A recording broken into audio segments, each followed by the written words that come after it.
Vijayasai Reddy రాజీనామాపై MLA Ganta Srinivasarao విమర్శలు చేశారు. రాజకీయాల నుండి తప్పుకున్నా కేసుల శిక్షల నుంచి తప్పించుకోలేరని అన్నారు. వైసీపీ హయాంలో జరిగిన దోపిడీ అవినీతికి ఎవరిది బాధ్యత అన్నారు. విజయసాయి బాధితులకు ఎవరు సమాధానం చెప్పాలి అని ప్రశ్నించారు ఎమ్మెల్యే గంటా.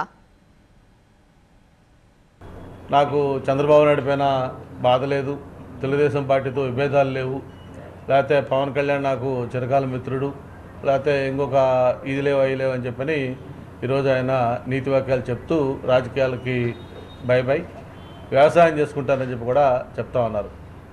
మరి ఇప్పుడు దాకా ఆయన హయాంలో జరిగిన ఈ అక్రమాలకి, భూదోపిడీకి, ఈ అన్యాయాలకి, ఆయన ద్వారా నష్టపోయిన బాధితులకి వీళ్ళందరికీ ఎవరు?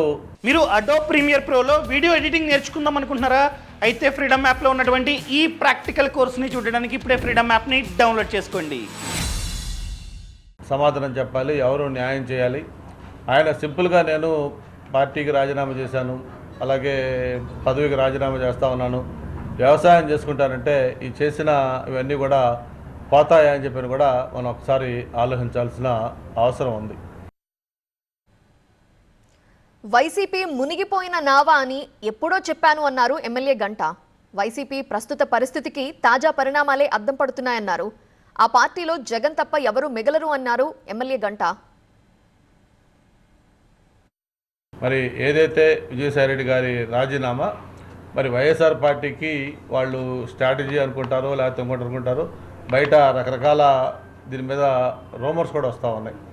ఏదో ఆ ఈడీ కేసులు లేకపోతే మిగతా వాటిలో తప్పుకోవడానికి ఈ విధంగా డ్రామా ఆడుతున్నారు కొంతమంది అంటా ఉన్నారు.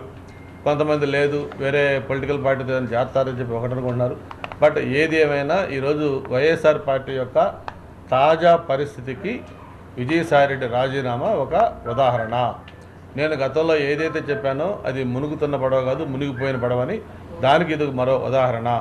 ఈరోజు సాయిరెడ్డిది, రేపు అయోధ్య రామరెడ్డి గారిది, ఆ ఎల్లుండి ఇంకొకరిది, ఇట్లా ఎవరైతే ఈ పార్టీలో ఉన్న ఒకరిద్దరు బ్యాలెన్స్ ఉన్నారో వాళ్ళు కూడా త్వరలోనే పార్టీకి బై బై చెప్పే పరిస్థితి వస్తుంది. చివరికి జగన్మోహన్ రెడ్డి గారు ఏకాగ్గా మిగిలిపోవాల్సిన పరిస్థితి రాబోతూ ఉంది.